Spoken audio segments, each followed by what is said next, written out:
Hello, I'm Mrs. Edwards, and today we're going to solve some equations using the graphing method.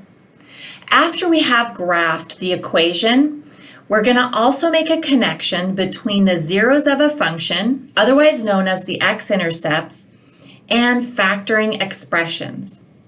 Let's start here with this example, 7 equals x squared plus 6x, and we would like to solve for x. If we're going to use the graphing method, the very first thing you want to do is move all the terms to one side set equal to 0. So let's subtract 7 from both sides, and now we have everything on one side equal to 0.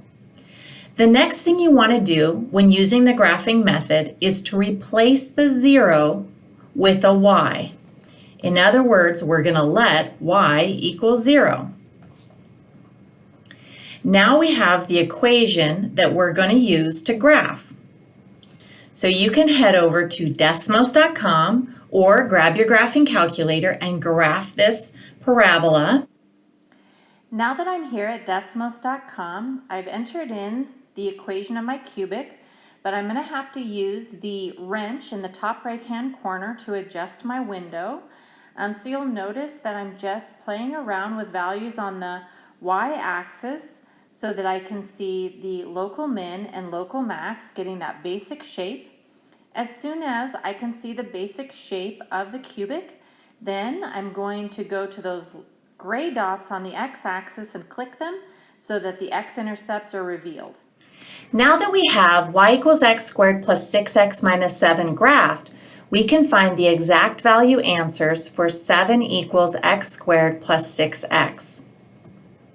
Remember that we let the 0 be y.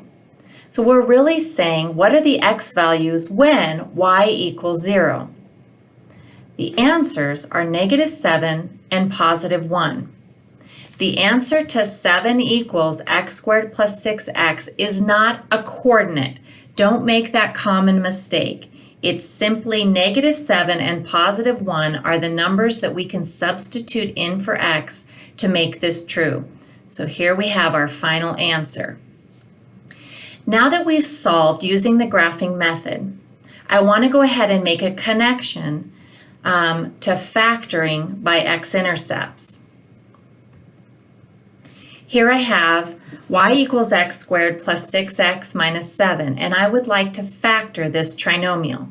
Of course, you have a lot of ways to factor that, hopefully in your tool belt by now. But I'm going to use this simple example to show you what happens. And I think it's easier if you just see it and then we talk about it. All right, so I'm going to factor that. And so x squared plus 7 multiplied by x minus 1 is the factored version of x squared plus 6x minus 7. But notice where that comes from graphically. -7 and 1 were x-intercepts. So x minus the x-intercept -7 was a factor, and x minus the x-intercept 1 was a factor. Now, there are some subtleties, but this is a great start to factoring. But because there are subtleties that we will discover as we go through more examples, it's always a good idea to multiply this back together just to check. So I'm going to go ahead and do that. If I were to FOIL x plus 7 times x minus 1, I would get this in green. And then combining those middle terms, notice I'm right back to where I started. So we factored using the x-intercepts. Okay, one more time there. This factored is x minus the x-intercept -7 and x minus the x-intercept 1. Here's another one, solved by graphing. So let's start by moving all the terms to the same side, equal to 0. So I'm going to move those terms over, and we have this. Next, you want to replace the 0 with a y, and we have the equation we're going to use to solve. So then you're going to head to Desmos.com or grab your graphing calculator and graph this cubic. Now that you have the graph, we can solve this equation Our final answers to the equation are -5, 2, and 4. What's really cool about this method is that you can take any equation, no matter how ugly the equation is, move all the terms to one side, set to 0, and then the x-intercepts will be the real value answers to the original equation. Now, like all great shortcuts, it does have a drawback. We can't always find the exact value answers. If we end up with pi is where it's crossing the x-axis, or square root of 2, or maybe even a decimal that we don't recognize, well then we would have to settle for a rounded answer. And we're going to encounter some that are approaching that, but all of the ones that you guys are doing in your homework tonight, you should be able to recognize the exact value answer by looking at those x-intercepts. All right, so then let's go ahead and continue with that connection. If I want to use this graph to factor this cubic, well then it's x minus the x-intercept. I have 3 of them written here because this is a cubic, and so we will have 3 linear factors. All right, so my x-intercepts going in there, x minus the -5, x minus 2, and x minus 4. Simplify, and this currently is the factored version of that cubic. Now, there is a catch, because of course this is really, really fast, and it is a great way to factor often, but you always want to multiply it back together if this is the method you choose for factoring, because sometimes, frankly, it's not going to work out. So let's go ahead and multiply it back together. Let's just check that.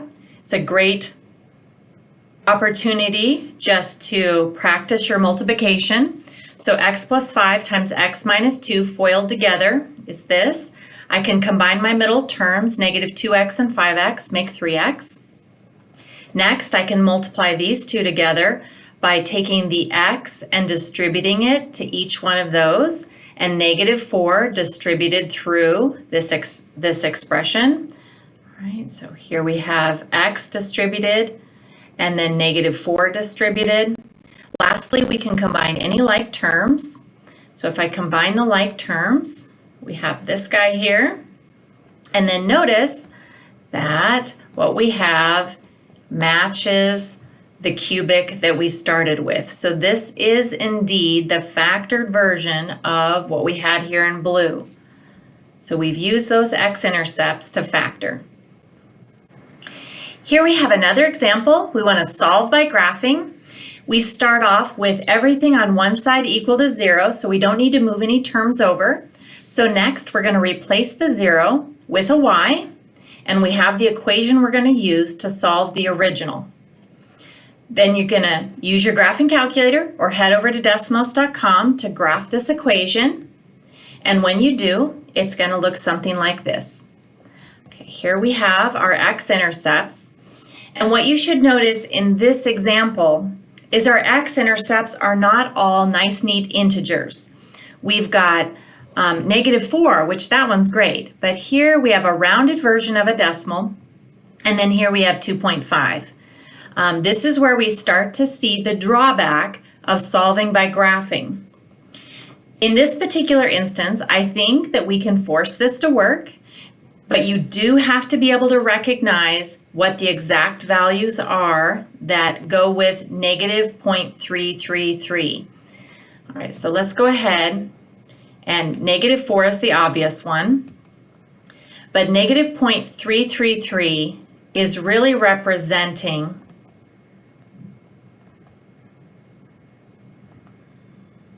-0.3 repeating. And then the fraction version of -0.3 repeating is -1/3. So you do have to be able to look at this decimal right there and recognize it to write the exact value. I know that not all decimals you're going to be able to recognize, but this is one that you should be able to recognize off the top of your head. You can verify by taking -1 divided by 3, and then you'll get this decimal back. If I had 0.2, for example, that would be 2 over 10, which is a fifth. So you won't have any decimals that are too challenging in the homework, but keep in mind you want to rewrite these as a fraction. Okay, the 2.5, that one is even easier. That is really just 2.5. And if we don't want any mixed numbers, I'm going to go with 2 times 2 plus 1. So we have the answer 5/2. We've solved this equation for the exact values. And next we're going to come up here and just make a connection to factoring. So remember, if I want to factor what's in blue here, x minus the x-intercept is going to be a factor. I'm going to put in 3 of them because this is to the 3rd power, so I'm going to have 3 linear factors. And then I'm going to pop in there my answers, -4, -1/3, and 5/2. Now hopefully right now you're thinking, wait a minute, I don't factor and have fractions. You are right. You are going to have to do one extra thing to make this method work. And that extra piece is you look at the denominator, in this case it's 3, and you're going to multiply through by 3. In this one right here, we have a denominator of 2, so you're going to multiply through by 2. So I'm going to put those numbers in, and then when I go to simplify, minus minus 4 is plus 4, 3 times x is 3x, 3 times +1/3 is 1, 2 times x is 2x, and 2 times -5/2 is -5. Now, this might seem a little wonky, so I think it bears repeating what we just did here. X minus the x-intercept -4, x minus the x-intercept as a fraction, so minus a -1/3, and x minus the x-intercept as a fraction, so x minus 5/2. And then you have to multiply through by a number if you've got fractions. And to choose that number, you just use whatever the number is, that's the denominator. All right, so then here we have the blue in factored form. You always want to verify when you use this method because it doesn't always work. So let's go ahead and multiply these together. Good practice for multiplying. So if I FOIL together the first 2 here, x plus 4 times 3x plus 1, I have this piece here. I can combine like terms, making that 13x. Next, to continue multiplying, I'm going to take 2x and distribute it through. And we have this, 2x times 3x squared, 6x cubed, 2x times 13x, 26x squared, 2x times 4 is 8x, and then we're going to distribute -5 through. So -5 times 3x squared is the -15x squared, -5 times 13x, -65x, and -5 times 4, -20. All right, combine like terms. We get this, and notice that what we have is the same as what we had in blue. So here we have what was in blue in factored form. Here we have another equation that we're going to solve by graphing. Step 1, move all the terms to one side set to 0. In this instance, it's already been done. So next, we want to replace that 0 right there with a y. So I have y equals, and now we have the equation we're going to use to solve the original equation. Okay, let's graph it. You probably have to use the window, resize it to make sure you can see the end behavior both up. You can see the mins, maxes. Then we're going to find the x-intercepts. Solving 3x to the 4th minus 2x cubed, etc. equals 0. Our answers are going to be -5, -0.3 repeating, 2, and 4. But we would like the exact value answers. -5, that one is kind of straightforward. Okay, but we have to recognize -0.3 repeating as -1/3. 2 is 2 and 4 is 4. All right, so we have solved the equation for the exact value answers. Then we're just going to tie in again the connection between a graph and factoring.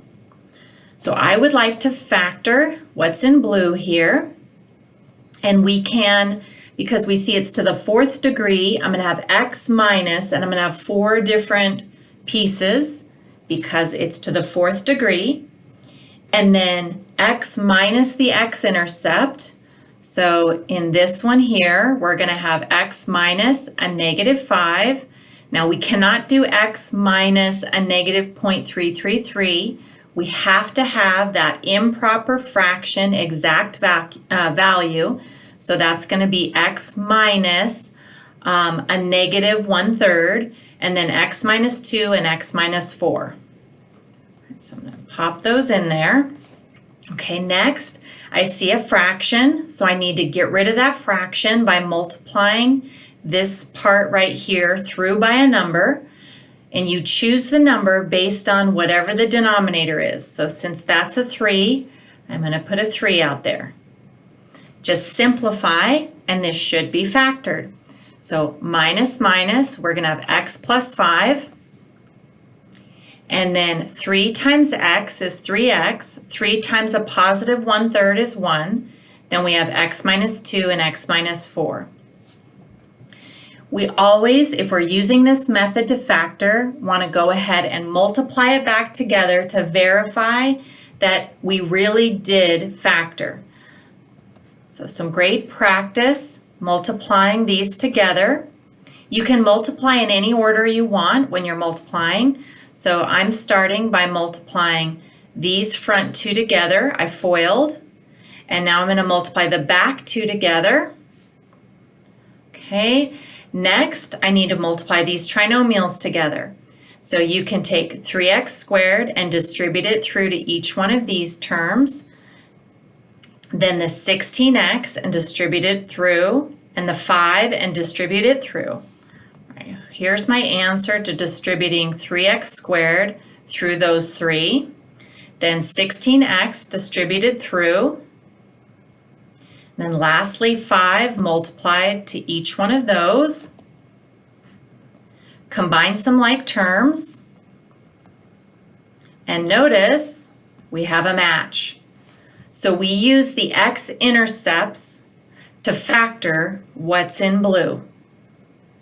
I'm going to show you just one more quick example just about the factoring, because I keep saying multiply it back together to make sure that what you actually have is the factored version of what you started with. I want you to see what could happen. All right, so here I replaced the 0 with y, and I graphed, and I have my x-intercepts at -1, 0, and 2. If we use the process that we've been using, I have a cubic, and, well, I should back up, sorry. The answer, of course, to this equation up here, those are the x-intercepts, that hasn't changed. Okay, then I would like to factor. So I have x minus the x-intercept -1, x minus 0, and x minus 2. And then that should be the factored version of this guy right there. Let's check and see if it is. If I multiply these 3 back together, so this would, x times x plus 1 would be x squared plus x. And then if I FOIL x squared plus x with x minus 2, I'm going to end up with that. And notice this is not the same. See how they're, whoops, see how they are a little bit different. So what happened? Okay, here's what we started with. If I did factor that using another method, there's a 5x in common, so I took out the 5x. Then I have a trinomial left. If I factor that, this is what we have. Let's compare that to what we thought it was. Okay, so when I multiplied what I had factored back together, that's what I have. Let's go ahead and graph that. See how they do have the same x-intercepts? But the takeaway there is even though x to the third minus x squared minus 2x and 5x to the third minus 5x squared minus 10x, they both have the same x-intercepts. If I solve the equation, if I solve this equal to 0 or this equal to 0, they're both going to have the same answers, -1, 0, and 2. But the difference in the graph is a stretch or a compression. You can multiply through by a constant and it will stretch and compress, but it won't change your x-intercepts. So here is one of the issues with using your x-intercepts to factor is you can be off by a constant. In some of our subsequent lessons, you will learn a lot of techniques for factoring. And this is just an introduction to the connection between the x-intercepts, sometimes known as the zeros of the function, and factoring an expression. Another reason that this method sometimes doesn't work is maybe you only have one x-intercept and it's a third-degree polynomial. Well then, we know that x minus the x-intercept is one of the factors, but that's not going to find all of the factors for us.